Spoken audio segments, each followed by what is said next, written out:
তৃণমূল জমানায় রাস্তা সি পথশ্রী প্রকল্পের সুবিধা থাকলেও এই গুরুত্বপূর্ণ রাস্তাটির দিকে গুরুত্ব দেননি কেউ, যার ফলে এলাকার শিশু এবং মায়েদের ভাঙা রাস্তার উপর দিয়ে ঝুঁকি নিয়ে যাতায়াত করতে হয় অঙ্গনওয়াড়ি কেন্দ্রে। চরম সমস্যায় পড়তে হয় ওই এলাকার শ্মশানে শেষকৃত্য সম্পন্ন করতে আসা মানুষজনকেও। স্থানীয়দের অভিযোগ, দীর্ঘদিন ধরে অবহেলায় পড়ে রয়েছে ধূপগুড়ির পূর্ব ডাউকিমারির কুমলাই এলাকার গুরুত্বপূর্ণ এই রাস্তাটি। এই রাস্তার কথা কি বলবো, এটা বিগত দিন থেকে তো খারাপই হয়ে আছে। আমরা বিগত সরকার যে ছিল তাদের এখানে যারা প্রশাসনে ছিল তাদেরকে বারবার আমরা বলি, তার সত্ত্বেও কিন্তু কাজটাকে করা হয়নি। এটা হচ্ছে একটা আমাদের শ্মশানের মেন রাস্তা এবং অঙ্গনারী সেন্টার আছে এবং শিশু শিক্ষার যে একটা সেন্টার আছে সেই সেন্টারে যাওয়ার মেন রাস্তায় প্রায় 5-6 বছর আগের থেকে এরকম বেহাল দশা, কেউ এদিকে যাতায়াত করতেই পারছে না।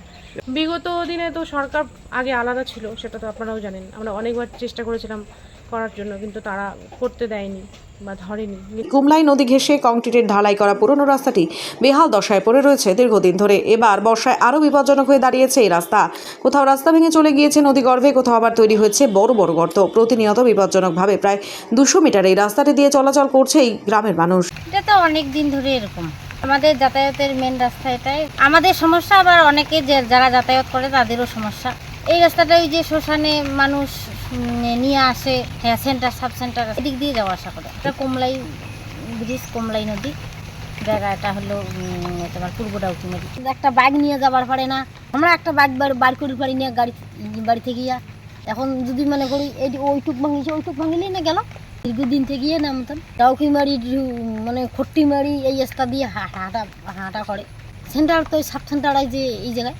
এইটা রাস্তাটা ভীষণ দরকার। শুধু রাস্তা নয়, এটা একটা সামনে শ্মশান আছে, সেই শ্মশানটা পাশাপাশি আমার পার্ট বাদ দিয়ে 63-62 পার্ট, এই 3 পার্ট লাগোয়া যত মরদেহ আর কি, মৃতদেহ নেওয়া হয় এই শ্মশানে। তারপরে সামনে সাব সেন্টার আছে, অঙ্গনওয়াড়ি সেন্টার, যেটা বাচ্চারা যাতায়াত করে। এই বিপজ্জনক রাস্তাটি দিয়েই কুমলাই থেকে অঙ্গনওয়াড়ি কেন্দ্রে যান মা ও শিশুরা। বর্ষায় রাস্তার মাটি ভেঙে নদীগর্ভে চলে যাওয়ায় শিশুদের নিয়ে চিন্তিত মায়েরা। এই সেন্টারে হ্যাঁ অনেকটাই না রিস্ক, এটা যদি ভেঙে যায় তা যাওয়া বন্ধ। বাচ্চা কাচ্চা তো পাঠানোই যায় না এদিক দিয়ে। বাচ্চা নিয়ে আসে ভালোই তো রিস্ক। এখন বাচ্চা যদি একটু পা পিছলে পড়ে তাহলে তো সমস্যায়, কেউ খোঁজ করে না, তো খারাপই না। একটা বাচ্চা আশির করে না, সমস্যা তো ভালোই হয়। বাচ্চা কাচ্চা নিয়ে মানুষ আশির করে না। ওই এলাকায় অঙ্গনওয়াড়ি কেন্দ্রটি উদ্বোধনের দিনেই রাস্তার সমস্যার কথা শোনা গিয়েছিল সুপারভাইজারের মুখেও। কোনো জায়গায় পৌঁছানোর ক্ষেত্রে কমিউনিকেশন একটা মাস্ট ফ্যাক্টর। তো সেক্ষেত্রে যদি দরকার পড়ে আমরা স্থানীয় লোকাল পঞ্চায়েতের কাছে এই বিষয়টা আমরা তুলব, যাতে করে এই কমিউনিকেশন সিস্টেমটা আরও বেটার হয়, আর মা বাচ্চাদের এখানে যেন আসার দিক থেকে কোনো খামতি না থাকে, সেই দিকটা আমরা চেষ্টা করব। আবার ওই এলাকাতেই কুমলাই নদী ঘেঁষে রয়েছে শ্মশান ঘাট। দেহ নিয়ে শেষকৃত্যে যেতেও সমস্যায় পড়তে হয় সাধারণ মানুষকে। এই রাস্তাটা ওই যে শ্মশানে মানুষ নিয়ে আসে, ভাঙ্গার উপর দিয়ে অনেক কষ্ট করে নিয়ে আসতে, ওই যে খড়ি নিয়ে আসে, খড়ি আনতে পারে না। শ্মশানের মূল রাস্তাই এটা, চরম ভোগান্তিতে পড়ে মানুষ। শ্মশানের না মনে করেন খড়ি খেড়ালে ওই জায়গায় খড়ি লেখয়, ঠিক তারপর মনে করেন ঘাট করে নিয়ে যায়। যেভাবে দিনে দিনে রাস্তা ভেঙে নদীগর্ভে চলে যাচ্ছে, তাতে রাস্তা ঘেঁষে থাকা চাষের জমিও ক্ষতিগ্রস্ত হতে পারে, এমনটাই আশঙ্কা করছেন অনেকেই। আশঙ্কা করছি বলতে কি, এটা যদি ভারী বৃষ্টি হয় তাতে করে পাশে যে চাষের জমি আছে সেগুলোও ক্ষতিগ্রস্ত হবে এবং সেটা নদীগর্ভে চলে যাবে। প্রচুর ক্ষতি হওয়ার সম্ভাবনা। বাড়িগুলো আছে, আর একটু বেশি বৃষ্টি হলে রাস্তাটা ভাঙলে পরে বাড়িগুলো ভেঙে যাওয়ার চান্স আছে। তারা তো বাচ্চা কাচ্চা নিয়ে খুবই ভয়ে আছে।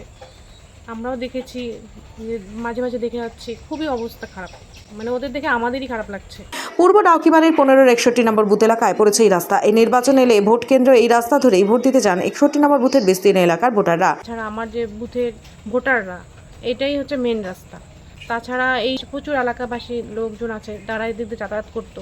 এই রাস্তার কারণে এখন খুবই বেহাল দশা, কেউ এদিক দিয়ে যাতায়াত করতেই পারছে না। এত গুরুত্বপূর্ণ একটি রাস্তার সমস্যার সমাধান করুক প্রশাসন, দাবি স্থানীয়দের দাবি নদী ভাঙন রোধে গার্ডওয়াল তৈরি করে রাস্তা সংস্কার করা হোক।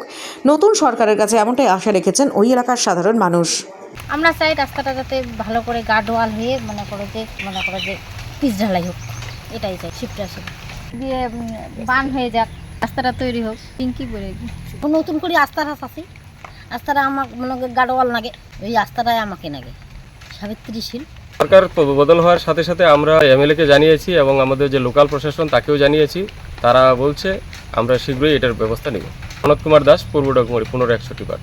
এবার আমরা নতুন সরকার আসার পরে ধরা হয়েছে, এমএলএ করা থেকেও ধরা হয়েছে, আবার জিপি থেকেও ধরা হয়েছে, ঠিক আছে, দু জায়গা থেকে ধরা হয়েছে। যেটা কাজ আগে হবে সেটাই হবে। আমরা প্রথমে তো গার্ডওয়ালই ধরলাম, গার্ডওয়াল করার পরেই রাস্তাটা করা হবে। আমার নাম মাম্পি দেবনাথ গায়েন, 1561 পঞ্চায়েত সদস্য।